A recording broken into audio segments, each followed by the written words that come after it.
Hello everyone, welcome to my YouTube channel CBSE warrior. आज हम करेंगे व्यंजन संधि का पार्ट 4, जिसमें हमने जो कल टॉपिक किया था पहले हम उसे रिवाइज करेंगे। उसके बाद हम इसके आगे के जो नियम हमारे रह चुके हैं उन्हें कंप्लीट करेंगे। तो चलिए स्टार्ट करते हैं। आज का हमारा टॉपिक व्यंजन संधि। व्यंजन संधि में लास्ट क्लास में मैंने आपको कुछ एग्जाम्पल दिए थे करने के लिए, जिससे कि आपको मैंने नियम करवाए हैं उससे रिलेटेड ही थे, ताकि आपका जो नियम है वो बिल्कुल क्लियर हो सके। जिसमें हमारा जो एग्जाम्पल थे पहले नियम के, जिसमें हलंत में के साथ अगर कै या कै से लेके मैं तक कोई भी स्पर्शी या वर्गीय व्यंजन हो, वर्ण हो, तो वो किसमें बदलता है? या तो अनुस्वार में, या सामने वाले वर्ण, जो सामने वर्ण होता है जिसका योग हो रहा है, उसी वर्ण के वर्ग का कौन सा अक्षर आ जाएगा? पांचवा वर्ण हम लिख देंगे। मैंने एग्जाम्पल दिया था एक आपको, अलंकरण। अलंकरण यही था, अलंकरण दिया था, ठीक है। अब इसका संधि विच्छेद हम क्या करेंगे? अलम योग करण। हो रही है वही चीज। हमें क्या चाहिए? प्रथम का लास्ट और दूसरे का पहला, यही चाहिए। कै के साथ मैं, हलंत में के साथ किसका योग हो रहा है? कै वर्ण का योग हो रहा है। तो हम चाहे तो इसे अनुस्वार में बदल दें, चाहे हम इसे इसके पंचम अक्षर में बदल दें। पंचम जो इसका वर्ण होता है कौन सा होता है? नया होता है, ठीक है। अब उस हिसाब से हमारे जो है, अगर हम इसे लिखें तो क्या आएगा? मैं हट जाएगा हलंत वाला, उसके स्थान पे हम क्या लिखेंगे? इसमें अनुस्वार लिख देंगे, ठीक है। ये तो था पहला एग्जाम्पल। उसके बाद दूसरा मैंने दिया था संधान। संधान, इसका अगर विच्छेद करें तो क्या होगा? सम योग धान। देखिए टफ कुछ भी नहीं है, मैंने आपको कल भी बताया था कि मैं कोई नियम रटने की जरूरत नहीं है, सिर्फ समझिए नियम को, और जितने ज्यादा हो सके, जितने एग्जाम्पल करोगे ना, उतना ही आपका टॉपिक जो है और अच्छा क्लियर होगा। इसमें रटने वाली तो कोई है ही नहीं कि हम ये सोचें कि अगर हम ये नियम रट लेंगे तो क्या हम एग्जाम्पल बता देंगे? नहीं बता सकते, क्योंकि उसके लिए जरूरी है उस नियम से रिलेटेड जितने ज्यादा हो सके हम एग्जाम्पल करके देखें, तभी हम जो है इसे अच्छी तरह से समझ पाएंगे। ये थोड़ी है कि आपने ये रट लिया कि हलंत में के साथ कैसे मैं तक अगर कोई भी वर्ण आता है तो उसे, जो हलंत में है, उसे अनुस्वार में या सामने जो वर्ण जोड़ा हुआ है उसके पंचम अक्षर के साथ हम जोड़ देते हैं। ये नहीं, याद करने से कुछ नहीं होगा, प्रैक्टिस करनी पड़ेगी उससे रिलेटेड एग्जाम्पल की। फिर ये जो विच्छेद वगैरह है ये आपके लिए बिल्कुल इजी हो जाएंगे। आपको ये नहीं देखना पड़ेगा कि इसे किस में तोड़ें, क्या बन रहा है। मैंने आपको एक एक शब्द को पूरी तरह तोड़ना बता दिया है कि किस तरह इसके टुकड़े करके जो हमने शब्द लिया वापस उसी शब्द को बना लिया। अब तीसरा जो मैंने आपको दिया था वो कौन सा था? वो था संभव। कौन सा था? संभव, यही था। इसका हम करें तो क्या होगा? संधि विच्छेद सम योग भव। और चौथा कौन सा था? संबंध। संबंध, यही था। इसका क्या होगा? सम योग बंध। यहां तक समझ आ गया? नेक्स्ट क्या थे? दूसरा एक नियम मैंने और करवाया था कि अगर हलंत में के साथ अंतस्थ या उष्म व्यंजन, अंतस्थ या उष्म व्यंजन दिए हों, तो हमें क्या करना है? जो हलंत में है उसका क्या बन जाएगा? अनुस्वार बन जाएगा। क्या बन जाएगा? अनुस्वार बन जाएगा। जैसे मैंने इसके आपके एग्जाम्पल दिए थे, एक तो था उसमें संयम। कौन सा था? संयम। दूसरा था उसमें संशय, संशय, और तीसरा था उसमें स्वयंवर। यही थे कल जो हमने किए थे। अब इनका संधि विच्छेद देखिए क्या होगा। संयम का तो होगा सम योग यम, और संशय का क्या होगा सम योग शय, और स्वयंवर का क्या होगा सव्यम योग वर। ये थे। उसके बाद तीसरा जो हमने नियम किया था कल, वो किया था अगर सम उपसर्ग के साथ क्री धातु से कोई बना शब्द आता है तो इन दोनों के बीच में सम की जगह जो मैं है अलंत, उसकी जगह तो हम किसका यूज करेंगे अनुस्वार का, और सम और क्री धातु के बीच में हम क्या करेंगे स जो दंत्य सकार है उसका आगम कर देंगे। जिसमें मैंने आपको एग्जाम्पल दिए थे वो दिए थे, एक तो उसमें था संस्कार्य, संस्कार्य, और दूसरा एग्जाम्पल था उसमें संस्कर्ता, संस्कर्ता, तीसरा एग्जाम्पल था उसमें संस्कारक। कौन सा था संस्कारक, यही थे। आप देखिए जो संस्कर्ता है वो किसमें इसके टुकड़े कैसे होंगे सम योग कार्य, ये मैं आ गया, ये क्री धातु से बना आ गया, इसकी जगह अनुस्वार, और इन दोनों के बीच में हम किसका करेंगे दंत्यस्कार का आगमन होगा। समझ आ गया आपको यहाँ तक। ठीक ऐसे ही इसका करेंगे सम योग कर्ता, इसी तरह इसका करेंगे समयोग कारक। देखिए प्रैक्टिस करोगे फिर आपके लिए कुछ भी मुश्किल नहीं है, लेकिन प्रैक्टिस करनी तो जरूरी है। ये आप सोचो कि हाँ जो मैंने करवाया है सिर्फ आप यही कर लो और आपका जो है टॉपिक बिल्कुल क्लियर है। तो मैं आपको बता दूं टॉपिक क्लियर करने के लिए आपको जितनी ज्यादा हो सके इसका क्या करना है, इससे रिलेटेड एग्जाम्पल उठाने हैं, फिर उन्हें करके देखना है, और जितनों की संधि करके देखोगे उतना ही आपका ये टॉपिक जो है बिल्कुल ही क्लियर हो जाएगा। फिर आपके मन में वो चीज नहीं रहेगी कि संधि बहुत टफ है बहुत बड़ी है, वो चीज आपको चुटकियों में हल होती नजर आएगी जब आप इससे रिलेटेड एग्जाम्पल करके देखोगे। नेक्स्ट मैंने दिए थे एग्जाम्पल, एक था हमारा परिष्करण, परिष्करण, और दूसरा हमारा था परिष्कार्य, परिष्कार्य, तीसरा मैंने दिया था परिष्कर्ता, परिष्कर्ता। ये किस नियम से थे, ये नियम था हमारा कि परि उपसर्ग के साथ अगर क्री धातु से बना शब्द आता है तो इन दोनों के बीच में क्या होगा शय मूर्धन्य सकार का आगम होता है। जैसे मैं इसका विच्छेद करूं तो क्या बनता है परियोगकरण, इन दोनों के बीच में किसका आगमन होता है मूर्धन्यस्कार का, मूर्धन्यस्कार का, और इसका करें तो क्या होगा परियोग कार्य, और इसका परियोग करता। यही होंगे, समझ आ गई यहां तक। उसके बाद आज हम शुरू करेंगे तय दय का नियम। मोस्ट इंपॉर्टेंट है जो तय और दय का नियम होगा। आज का हमारा जो है तय दय का नियम, ठीक है।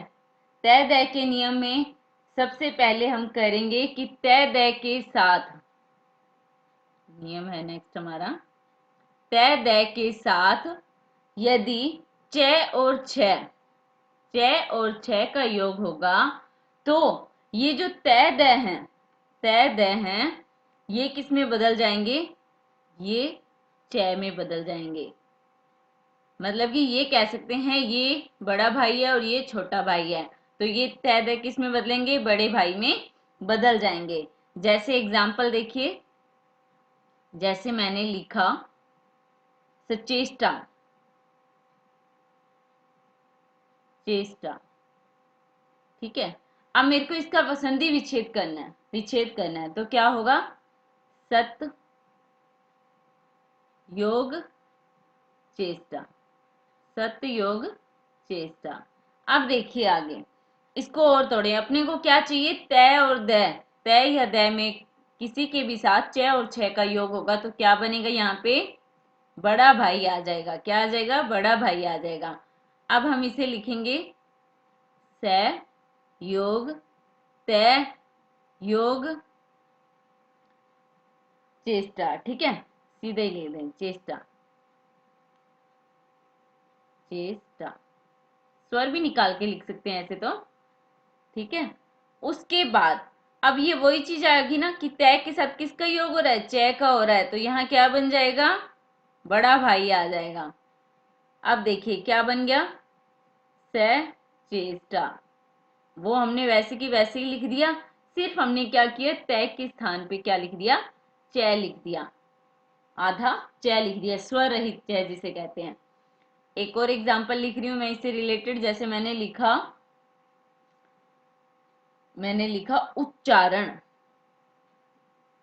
उच्चारण, ठीक है।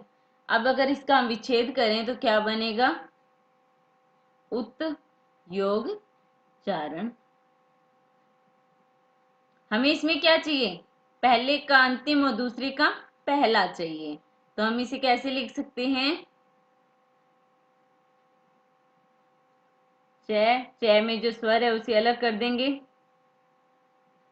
आ र और न, यही है। अब देखिए हमारा नियम कहता है कि तय या दय के साथ च या छ का योग हो रहा हो तो हम क्या करेंगे, बड़े भाई को ले आएंगे। किसको ले आएंगे, बड़े भाई को ले आएंगे। अब देखिए, अब हम इसकी जगह, तय की जगह किसे रख रहे हैं, बड़े भाई को रख रहे हैं, बड़े भाई को रख रहे हैं, सारा का सारा वैसे ही लिख दिया, ठीक है। देखिए अगर आप प्रैक्टिस कर लोगे ना तो आपके लिए, आपको अभी तो ये लग रहा होगा कितना बड़ा ये टुकड़ा किया हुआ है, इसके बिल्कुल छोटे छोटे टुकड़े कर दिए हैं, लेकिन मैं आपको बता दूं ये कुछ भी मुश्किल नहीं है। प्रैक्टिस करोगे तो आपके लिए ये कुछ भी नहीं होगा। आपके आगे कोई भी शब्द आ जाए आप आराम से उसको, जितने ज्यादा हो, जितने उसके टुकड़े हो सकते हैं उतने कर सकते हो। अब देखिए, अब हम इसे जोड़ें तो क्या बनता है, ये है, ये तो इसमें स्वर आ जाएगा, ये पूरा हो जाएगा, लेकिन इसके लिए स्वर नहीं है तो ये कौन सा आएगा, स्वर रहित आएगा। इस च में ये लग गया स्वर, उच्चारण, जो शब्द हमारा था वही हमने प्राप्त कर लिया, उच्चारण का हमने उच्चारण ही प्राप्त कर लिया। अब आते हैं नेक्स्ट नियम पे।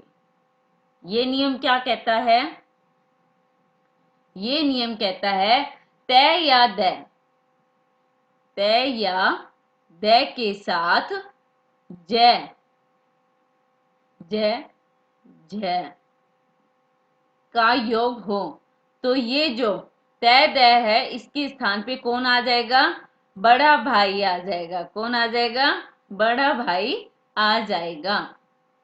जैसे ये छोटे छोटे नियम है, जो बड़े नियम थे हमने स्टार्टिंग में कर लिए हैं, ये छोटे हैं लेकिन इंपॉर्टेंट हैं। तो अब मैं जैसे एग्जांपल लिख रही हूँ सज्जन, जैसे मैंने लिखा सज्जन, ठीक है, ये हमारा एग्जाम्पल है। अब हमें इसे, इसका विच्छेद करना है तो हम कैसे करेंगे, सत योग जन। हमें क्या चाहिए, पहले का अंतिम और दूसरे का पहला, यही चाहिए, तो हम इसे लिखेंगे स योग तय योग जय योग न। हमारा नियम था कि तय या दय के साथ अगर जय झय का योग हो रहा है तो तय दय के स्थान पे कौन आ जाएगा, बड़ा भाई जय आ जाएगा। कौन आ जाएगा, बड़ा भाई जय आ जाएगा। तो हम इसे ऐसे लिख सकते हैं स, ये तय आधा है तो यहाँ पर जय भी क्या आएगा, आधा आएगा। ठीक है, अब देखिए, अब हम इसे जोड़ें तो क्या बनता है, ये जय आधा है, इसके साथ स्वर है तो ये पूरा है। जो हमने शब्द लिया था सज्जन, वो शब्द हमारा यहाँ आ गया है। समझ आ गया यहाँ तक आपको? बस प्रैक्टिस करनी है आपको अच्छे से, जितना करते हो उसको रिवाइज भी जरूर करो, ऐसे ना हो कि आगे का किए जा रहे हो और पीछे का साफ हो जाए। इसीलिए प्रैक्टिस करनी बहुत जरूरी है। अब आते हैं हम अपने नेक्स्ट नियम पे। नेक्स्ट नियम हमारा क्या है, तय दय के साथ। नियम हमारा है तय या दय, तय या दय के साथ अगर तय ठय, तय ठय का योग हो तो तय दय के स्थान पर वही बात कौन आएगा, बड़ा भाई आ जाएगा। कौन आ जाएगा, बड़ा भाई आ जाएगा। फॉर एग्जाम्पल जैसे जैसे मैंने लिखा टट्टिका, अब हमें इसका विच्छेद करना है तो क्या होगा, तत् योग टीका। यही है, हमें क्या चाहिए, पहले का अंतिम और दूसरे का पहला चाहिए।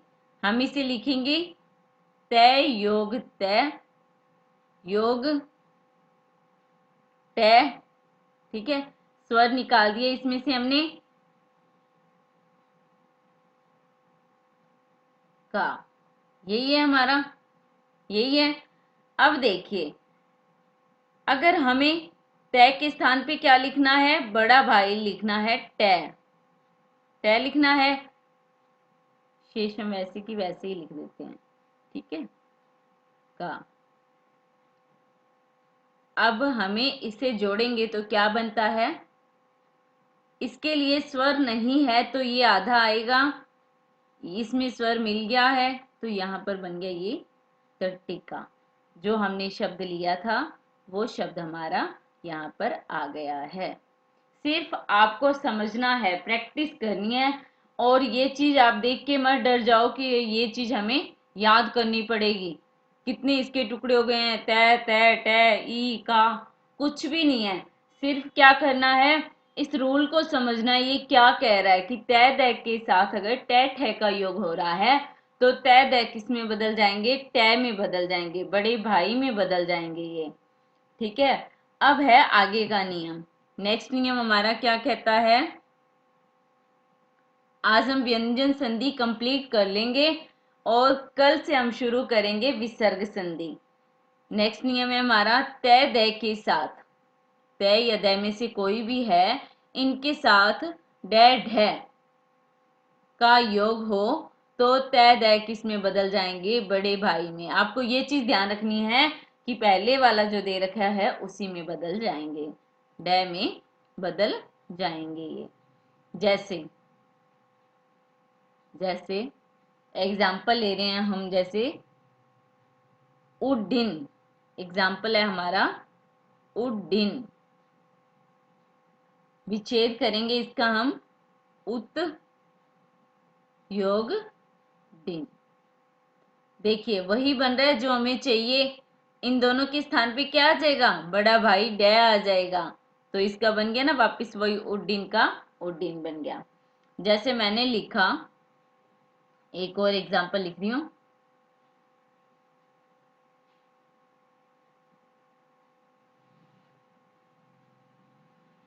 डमरू, ये एग्जाम्पल है हमारा। ठीक है, अब हमें इसका विच्छेद करना है तो इसका विच्छेद क्या हो गया, भवत योग डमरू, डमरू।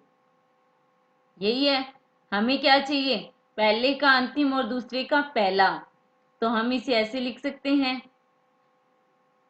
व तय योग डय योग मैं योग रू। यही है, आ गया हमारे पास तय दय के साथ किसका योग हो रहा है, डय का योग हो रहा है। ठीक है, अब इसकी जगह कौन आ जाएगा? सारे को हम जोड़ें तो क्या बनता है?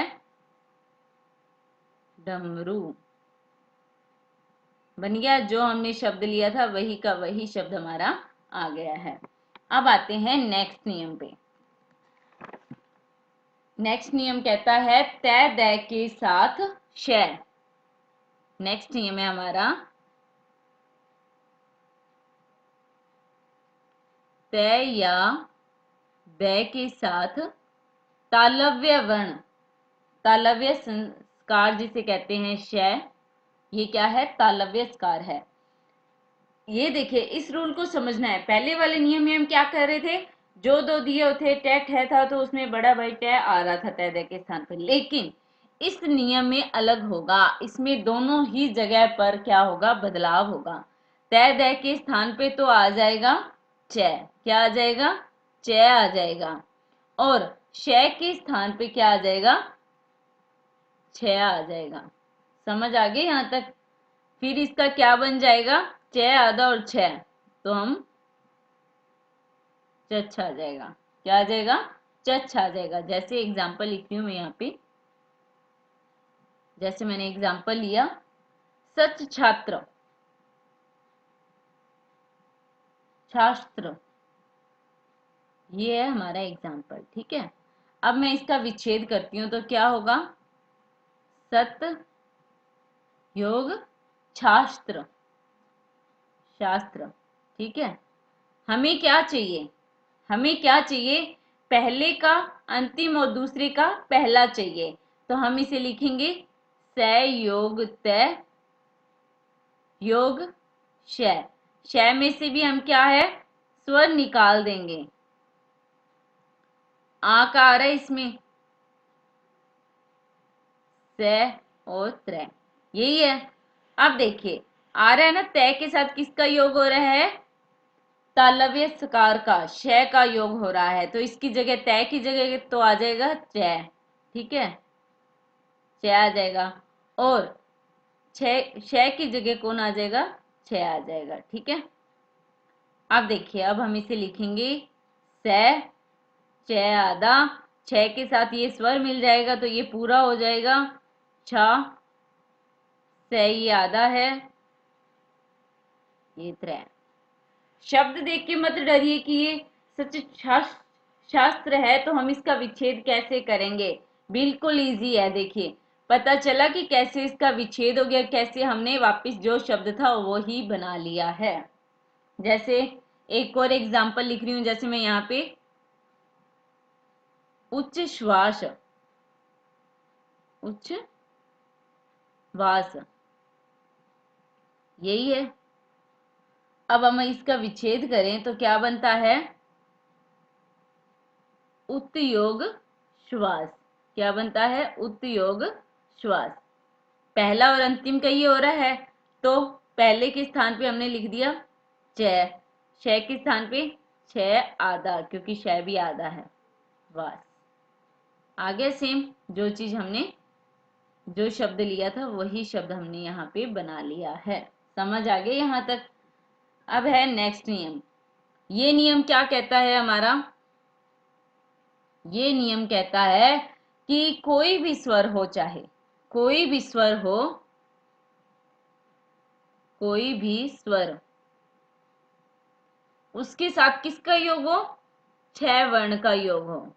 छह वर्ण का योग हो तो ये स्वर और ये छह, इसके स्थान पे हम किसका आगमन कर देंगे? इनके बीच में च का आगमन कर देंगे। किसका आगमन कर देंगे? च का आगमन कर देंगे इनके बीच में। अब जैसे देखिए, मैंने लिखा आच्छादन। अब हम इसका विच्छेद करें तो क्या बनता है? आयोग आयोग छादन, वही आ रहा है। छह और कोई भी स्वर, आ स्वर है और छह के साथ इसका योग हो रहा है, तो क्या आ जाएगा? इनके बीच में च वर्ण आ जाएगा, तो इसका वापिस बन गया ना च छादन। समझ आ गया यहां तक? बस प्रैक्टिस कीजिए। इसने अब मैंने आपको नियम बताया, एग्जाम्पल बता दिया, अब आप इससे रिलेटेड आपको जितने भी एग्जाम्पल मिलते हैं आप कर करके देखिए, आपका नियम जो है बिल्कुल क्लियर हो जाएगा कि क्या रहा है।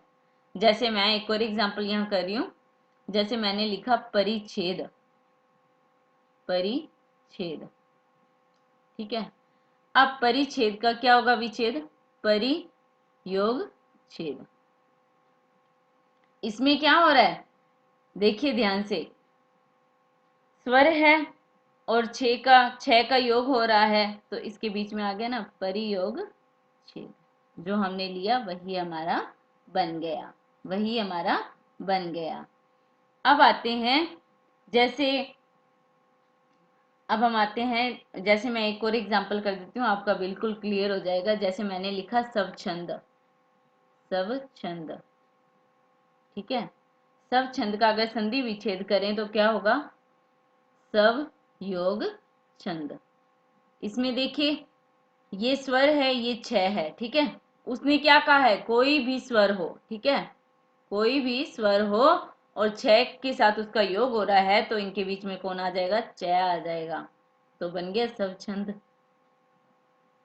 च का आ रहा है इनके बीच में, ये यहाँ पे च लिख दें, वापिस ही वर्ण में हमने वही च ही यहाँ लगाया है, देखिए इसमें भी और इसमें भी, कोई टफ नहीं है ये।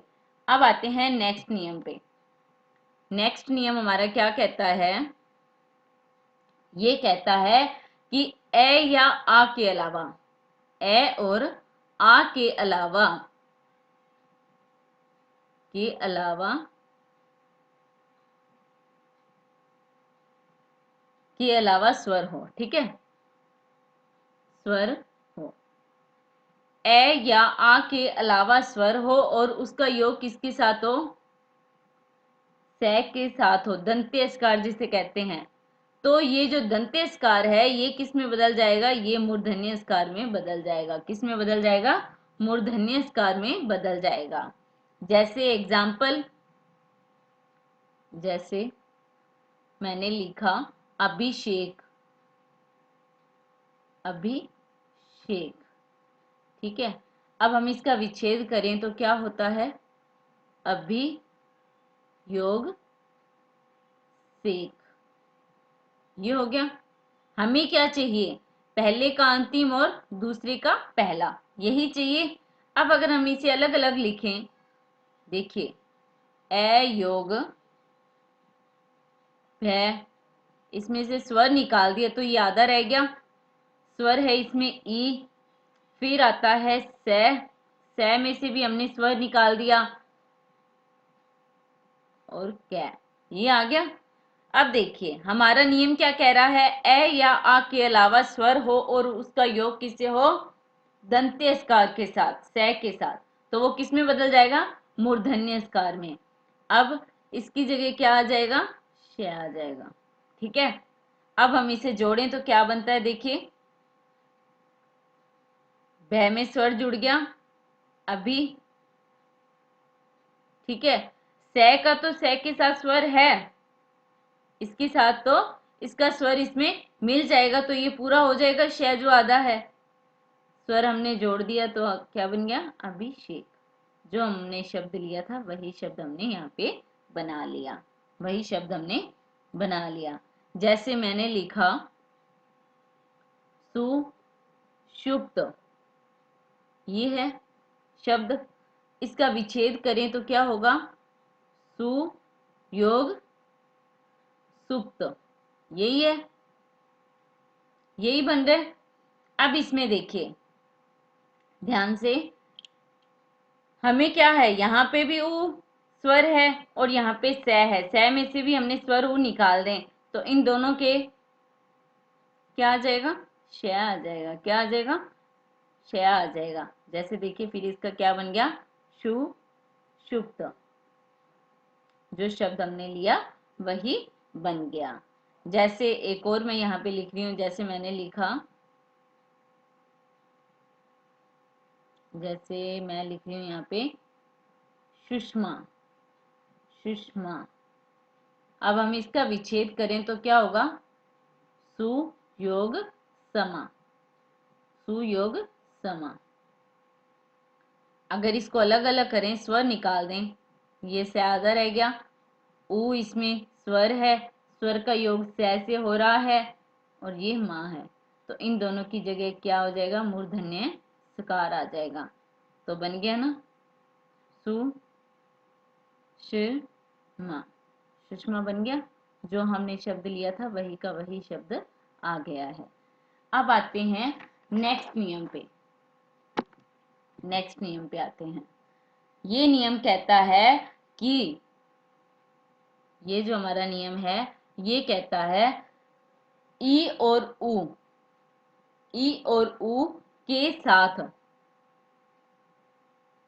ई या ऊ है, इसके साथ इनका योग हो, सत का योग हो। तो देखिए, ये एक तो इसमें क्या है, स जो है वो है दंत्यस्कार, और थ क्या है,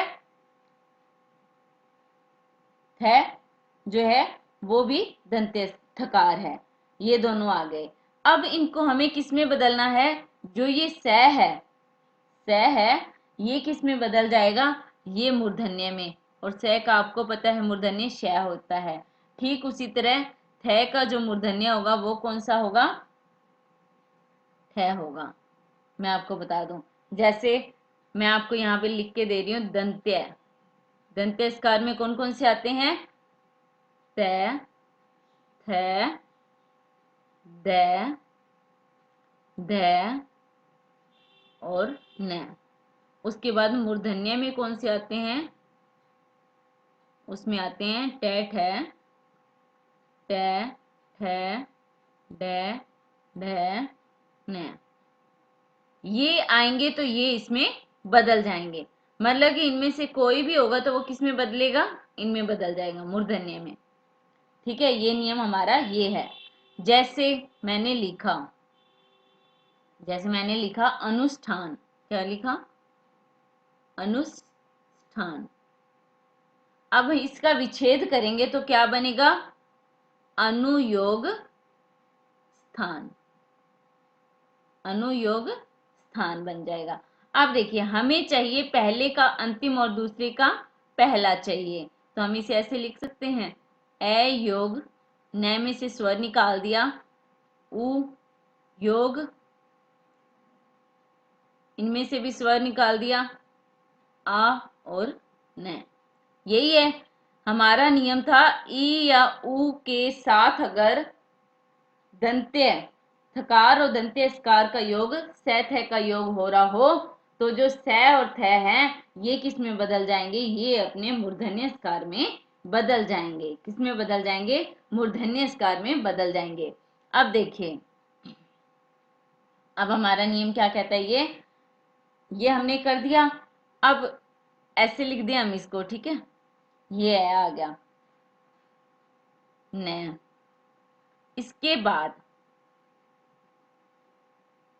ये जो स है ये किस में बदल जाएगा, मूर्धन्य श में। उसके बाद ये थ किस में बदल जाएगा, थ में बदल जाएगा। बाकी हमने वैसे की वैसे ही लिख दिया। अब हम इसे जोड़ेंगे, अब हम इसे जोड़ेंगे।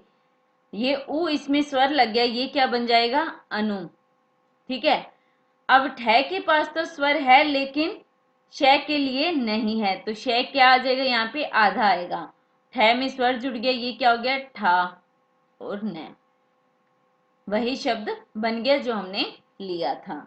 अब आते हैं नेक्स्ट नियम पे। नेक्स्ट नियम हमारा क्या कहता है, ये कहता है कि श, क्या बताया था मैंने, ये होता है मूर्धन्य स्कार। कौन सा होता है, मूर्धन्य स्कार होता है। इसके साथ, इसके साथ त और थ का, त और थ का, ठीक है, किसी का भी योग होगा तो ये ऊपर वाले तो क्या है, ये हैं दंत्य स्कार। ये कौन से हैं, दंत्य हैं दोनों ही। ये किस में बदल जाएंगे, ये मूर्धन्य में बदल जाएंगे। किस में बदल जाएंगे, मूर्धन्य में। तो तय की जगह कौन सा आ जाएगा, ट आ जाएगा, और थ की जगह कौन आ जाएगा, ठ आ जाएगा। समझ आ गई यहां तक बात आपको, ठीक है। कि दंत्यस्कार इसमें किस में बदल जाएंगे, मूर्धन्य में बदल जाएंगे, मूर्धन्यस्कार में बदल जाएंगे। अब देखिए जैसे मैं एग्जाम्पल लिख रही हूं, जैसे मैंने लिखा इष्ट, इष्ट, यही है। हमें क्या चाहिए, अगर हम इसका विच्छेद करें तो क्या होगा, तय, ये तय हो जाएगा। ठीक है, अब देखिए पहले का अंतिम हमने निकाल लिया, क्षय योग तय। अब देखिए हमें वही चीज मिल गई जो हमारा नियम ऊपर कह रहा है। हमारा नियम कह रहा है कि अगर मूर्धन्यस्कार क्षय के साथ तय या थय दंत्यस्कार का योग होता है तो ये किसमें, मूर्धन्य में बदल जाएंगे। तो ये तय यहाँ पे दंत्य दिया हुआ है, हम इसे किस में बदलेंगे, हम इसे किस में बदलेंगे, मूर्धन्य में बदल देंगे। तो हमारे पास क्या बन जाएगा, क्षय आधा, और ये मूर्धन्य में बदल गया तय, इष्ट। हो गया, यहाँ तक क्लियर हो गया आपका। अब चलते हैं, अब ये जो आज हमने किया है आपको इसकी प्रैक्टिस जरूर करनी है। बिल्कुल छोटे छोटे नियम है, कुछ भी इसमें टफ नहीं है, बस करोगे। एक एक से नियम से रिलेटेड अगर आप 15 से 20 या 25 एग्जाम्पल कर लेते हो तो आपके ये बिल्कुल ही क्लियर हो जाएंगे। आपको नियम ध्यान रखने की जरूरत नहीं है कि यहाँ कौन सा लग रहा है, बस आप जो एक बार मैंने करवाया है इसे रिवाइज कीजिए और इनसे रिलेटेड एग्जाम्पल करके उसकी संधि के टुकड़े करके देखिए। संधि विच्छेद करोगे किसी भी एग्जाम्पल का, जितने टुकड़े कर लोगे फिर वहां जो चीज बनेगी कैसे आई ये चीज आपको पता लगी तो आपके लिए कुछ भी टफ नहीं है। अब हमारा नेक्स्ट नियम कहता है, नेक्स्ट नियम कहता है हमारा कि उद, यदि उद के साथ, उद के साथ से दंत्यस्कार हो तो ये जो उद है ये किस में बदल जाएगा, ये उत में बदल जाएगा। किस में बदल जाएगा, उत में बदल जाएगा। और इसका क्या हो जाएगा, इसका लोप हो जाएगा। क्या हो जाएगा, लोप हो जाएगा। लोप का मतलब कि ये चीज हट जाएगी। जैसे मैंने लिखा, जैसे मैंने लिखा उत्थान, उत्थान, ठीक है, इसका विच्छेद करें तो क्या बनता है, सॉरी विच्छेद बनेगा इसका उद योग स्थान, उद योग स्थान, यही है। अब ये आ गया, उद आ गया, उद का क्या हो जाएगा, उत, ये, और इस स्थान का क्या हो जाएगा, लोप हो जाएगा। क्या हो जाएगा, लोप हो जाएगा। तो ये बन गया उत्थान। समझ आ गया यहाँ तक। अब आती है अगले नियम की बारी। अगला नियम हमारा है, ध्यान दीजिएगा ये छोटे हैं लेकिन इंपॉर्टेंट हैं। और ये मत सोचिएगा कि ये तो आराम से हो रहा है, ये इसको तो हम आराम से कर सकते हैं, लेकिन ये छोटी छोटी चीजें ही क्या हैं, हम भूल जाते हैं और फिर गलती कर जाते हैं। अब नियम हमारा कहता है री, रे और श, ठीक है, ये तीन हैं। ये किस में आते हैं, ये आते हैं मूर्धन्य स्कार में। किस में आते हैं, मूर्धन्य में, ठीक है। इनके साथ ये कह रहा है हमारा नियम कि किसी शब्द में न है, ठीक है, न से पहले अगर ये तीनों हैं, तीनों हैं, तो ये किस में बदल जाएंगे, न किस में आता है, ये आता है दंत्य में, ये आता है दंत्य में। तो न है, ठीक है, न से पहले ये जो मूर्धन्यस्कार दे रखे हों तो ये जो न है ये नकार में बदल जाएगा। किस में बदल जाएगा, नकार में बदल जाएगा। जैसे एग्जाम्पल देखिए, जैसे मैंने लिखा परिणाम, परिणाम। अब अगर हम इसका संधि विच्छेद करें तो क्या होता है, परियोग नाम, परियोग नाम। वही चीज आ गई, न से पहले ये कह रहा है कि अगर ये आते हैं तो इस न की जगह कौन सा आ जाएगा, नकार आ जाएगा। क्या आ जाएगा, नकार आ जाएगा। तो आगे इसे रखते हैं तो आगे ना सेम वही चीज, परिणाम। हो गया यहाँ तक क्लियर। अब आते हैं नेक्स्ट नियम की बारी। नेक्स्ट नियम हमारा कौन सा है, वो है न के लोप का नियम। कौन सा नियम है, न के लोप का नियम, लोप का नियम। ध्यान दीजिएगा इसमें इसमें क्या होता है कि यदि किसी शब्द का अंतिम वर्ण स्वरहित न है और उसके आगे अन्य कोई शब्द आता है, तो ऐसी स्थिति में जो स्वरहित न है वो क्या हो जाता है, लोप आ जाता है। यानी कि कोई भी शब्द है, ठीक है, कोई भी है, यहाँ इसके आगे कोई शब्द दिया हुआ है, उसका अंतिम वर्ण क्या है, न है, स्वर रहित, और इसके बाद कोई भी है, उसका जो हम विच्छेद करेंगे, कोई भी शब्द है, तो इस न का क्या हो जाएगा, लोप हो जाएगा। क्या हो जाएगा, लोप हो जाएगा। जैसे आप एग्जाम्पल करोगे फिर आपका ये क्लियर हो जाएगा। जैसे मैंने लिखा युवावस्था, युवावस्था, हम इसका संधि विच्छेद करें तो क्या होता है, युवन योग अवस्था। अब देखिए ये क्या आ रहा है, न से पहले उन्होंने कहा है कि अगर किसी शब्द का अंतिम वर्ण स्वर रहित न है और आगे कोई भी शब्द आता है, तो ये जो न होगा, ये जो न होगा इसका क्या हो जाएगा, लोप हो जाएगा। अब हम इसका लोप कर दें, ठीक है, लोप हो गया इसका, शेष क्या बन गया आगे,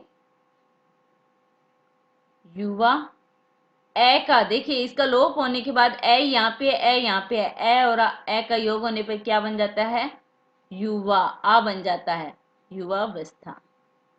वही चीज आ गई जो हमने ली थी। अब आती है नेक्स्ट नियम की बारी। तो यही था आज का हमारा टॉपिक, यहाँ तक कंप्लीट हो गया है व्यंजन संधि का।